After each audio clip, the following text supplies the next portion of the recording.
ఆంధ్ర రాష్ట్రంలో ప్రత్యేకించి కులాల మధ్య పోరు కానివ్వండి, విద్వేషాలు కానివ్వండి రెచ్చగొట్టే విధంగా ఈ యొక్క లాస్ట్ ఎన్నికలే కాకుండా అది వస్తుంది. ఈ లాస్ట్ ఎన్నికల్లో ఇంకా ఒక తీవ్రమైన ఆ మేనిఫెస్టింగ్ అనేది జరిగింది అక్కడ.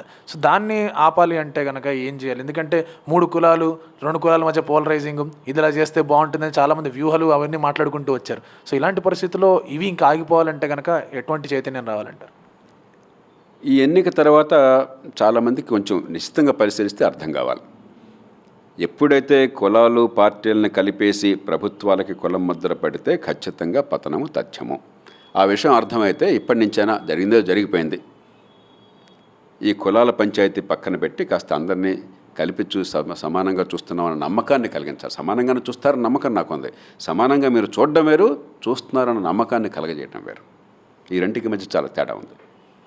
రెండోది, ఎప్పుడు సామాన్యుల మనసుల్లో కులం మతం పోతాయి? నా బతుకు ఏమిటి అని చెప్పి అర్థమైతే నేను ఎన్నోసార్లు చెప్పాను.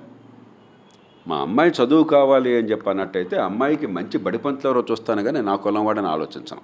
అక్కడ నా కులం కంటే నాకు పాఠాలు చెప్పే పంతులు కావాలి. నా కుటుంబంలో ఎవరికైనా ఆపరేషన్ కావాలంటే బాగా ఆపరేషన్ చేసే వైద్యులు ఎవరైనా చూస్తాను, కానీ నా కులం అడగదాని ప్రాణం పోగొట్టుకోను.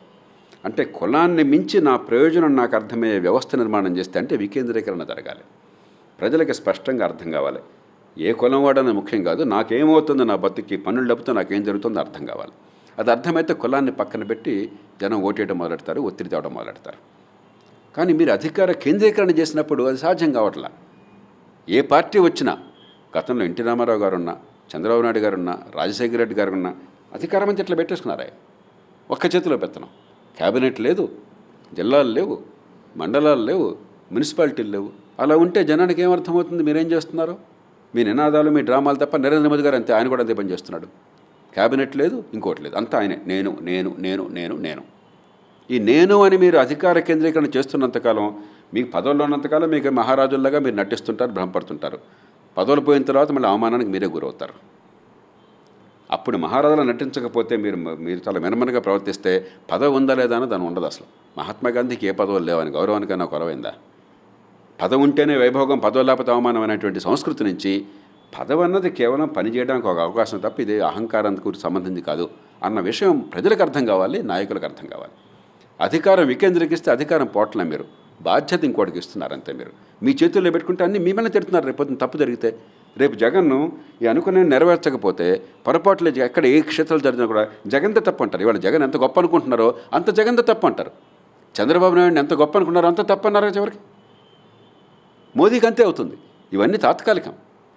మీరు అధికార కేంద్రీకరణ ఎప్పుడు వినాశనానికే దారితీస్తుంది. ఇందిరాగాంధీ లాంటి మహానాయకురాలే వెళ్ళిపోయింది. ఏంది దీనిలో ఆఫ్టర్ దీనిలో ఏముంది? అన్ని మిచ్చలు పెట్టుకొచ్చి మీరే సాధిస్తారు. ఇది పిచ్చి తప్ప ఇంకోటి ఆలోచన లేదు. ఒక ఉన్మాద దశలో ఉన్నాం ఈ దేశంలో. కాబట్టి కులం పోవటమే కాదు, అధికార కేంద్రీకరణ పోవాలి. జనం జీవితాల మీద దృష్టి రావాలి. జనం జీవితాలు బాగుపడాలంటే మళ్ళీ ఖచ్చితంగా చెప్తున్నాను, మంచి ప్రమాణాల విద్య, ఉత్తుత్తి విద్య కాదు. ఫీ రీయింబర్స్మెంట్ చాలదు. ఫీ రీయింబర్స్మెంట్ వల్ల ఏమొస్తుంది? డిగ్రీలు, దిక్కుమాలని డిగ్రీలు ఇవి. 2-3 లక్షల మందికి మీరు ఇంజనీరింగ్ డిగ్రీలు చూపెడుతున్నారు. వాళ్ళు 20,000 మందికి కూడా ఉద్యోగాలు రావు. ఎవరిని మోసం చేస్తున్నాం మనం? ఉత్త డిగ్రీలు, చెత్త కాగితాలు అవి. కొన్ని లక్షల మంది డిగ్రీలు చేస్తున్నారు. ఎందుకు చదువు? పనికిరాని చదువు, పనికొచ్చే చదువు. 90% పైగా 10th క్లాస్ ఉత్తీర్ణులు అవుతున్నారు. 80% దానిలో ఈ ఉత్తీర్ణులు అయ్యే వాళ్ళు 7వ తరగతి స్థాయిలో వాళ్ళ ప్రమాణాలు లేవు. నేను ఖచ్చితంగా చెప్తున్నాను. ఎందుకది? 10th క్లాస్ పాస్ సర్టిఫికేట్ ఎందుకు? మాస్ కాపీయింగు, లేకపోతే పరీక్షల్లో బట్టి మార్కులు తెచ్చుకునేదా? ఇది ఆ పిల్లల్ని బాగు చేసే తీరు. విద్య లేకుండా పేదరికం పోతుందా? ఆరోగ్యం అందకుండా పేదరికం తగ్గుతుందా? ఈ రెంటి మీద పూర్తి దృష్టి పెట్టాలి, నటన కాదు. నిజంగా మంచి ప్రమాణాల విద్య అందాలి, మంచి ఆరోగ్యం అందాలి. దాని నుంచి ఉపాధి రావాలి.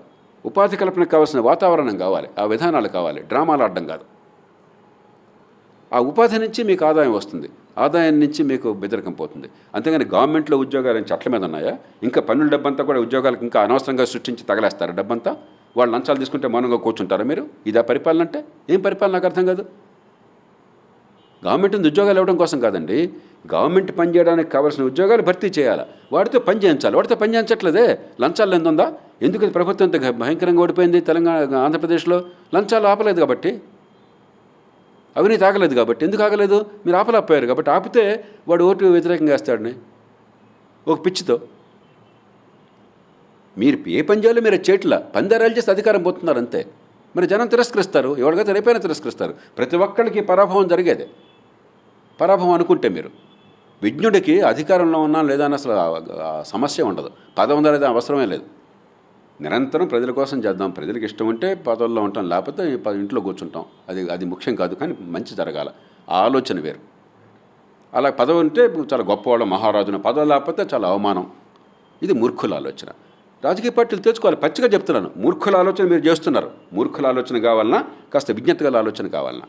మన జీవితం శాశ్వతం కాదు. ఇవాడు ఎంత మెచ్చుకున్నారో రేపు అంత తిడతారు, అంత అవమానిస్తారు. అది కావాలన్నా, లేకపోతే గౌరవప్రదంగా సమాజంలో మంచి జరగడం కోసం మార్గం ఏర్పడాలన్నా. ఇవాళ మార్గం ఉందని చెప్పబోకండి, అబద్ధాలు ఆడబోకండి. ఎన్ని కోట్ల రూపాయలు ఓట్ల కోసం 2 పార్టీలు ఖర్చు పెట్టినా మనకు తెలీదా? అది రహస్యం ఏమన్నా? తెలుగునాట బహిరంగ రహస్యం, ప్రతి ఇంట్లో చెప్పుకుంటున్నారు. ఇన్ని కోట్ల రూపాయలు ఖర్చు పెట్టింది దేశ సేవ కోసం చెప్పనా? మీరు దేశాన్ని ఉద్ధరించడం కోసం చెప్పనా? ధనిక రాజ్యం చేశారు మీరంతా కూడా. దోపిడీ రాజ్యం అవుతుంది సహజంగానే, దాని నుంచి దొంగల రాజ్యం అవుతుంది. అంచేత ఎప్పుడొకప్పుడు మేలుకోకపోతే చివరికి పర్యవసానం చాలా దారుణంగా ఉంటుంది. దానిలో అనుమానం ఏమాత్రం లేదు.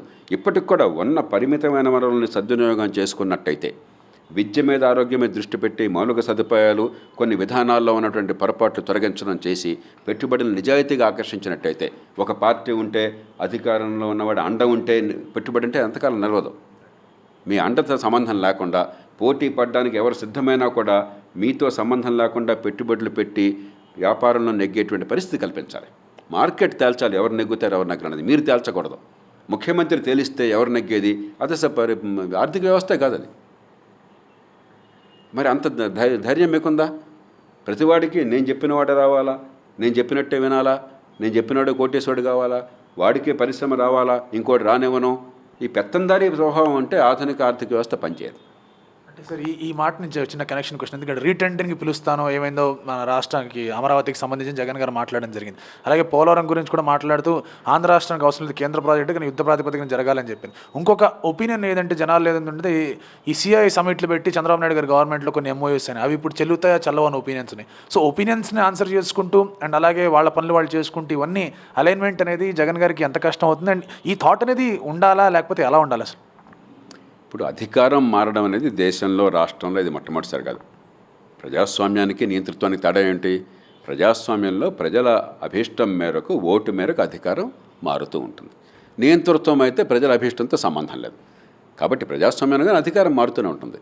ఈ దేశంలో ఎన్నోసార్లు పార్టీలు దేశంలో మారినాయి, రాష్ట్రాల్లో మారినాయి. ఒకప్పుడు చంద్రబాబు నాయుడు గారి స్థానంలో రాజశేఖర రెడ్డి గారు వచ్చారు. చాలామంది గందరగోళపడ్డారు. ఏమైపోతుందో, మంచి చెడు కొంత జరుగుతోంది, ఆర్థిక సంస్కరణలు కొన్ని జరుగుతున్నాయి, కొన్ని పెట్టుబడులు వస్తున్నాయి, హైదరాబాద్ నగర అభివృద్ధి కొన్ని ఏర్పాట్లు జరుగుతున్నాయని చెప్పని. రాజశేఖర రెడ్డి వచ్చిన తర్వాత ఏం ఆగలేదే.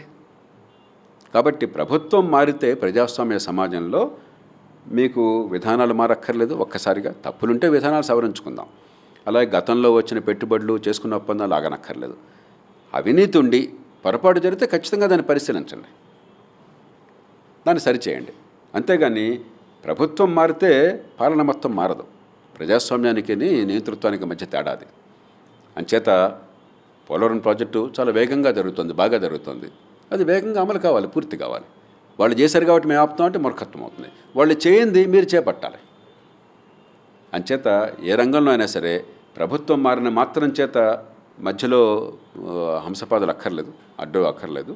గతంలో మనం చూసాం, తెలుగుదేశం ప్రభుత్వం తర్వాత కాంగ్రెస్ వచ్చిన తర్వాత అభివృద్ధి ఏ రకంగానూ ఆగలేదు, అవినీతి కూడా ఆగలేదు, తప్పులు ఆగలేదు, మంచి ఆగలేదు. ఇప్పుడు తప్పులు ఆగాలి, మంచి కొనసాగాలి. Like and subscribe Eagle Media Works.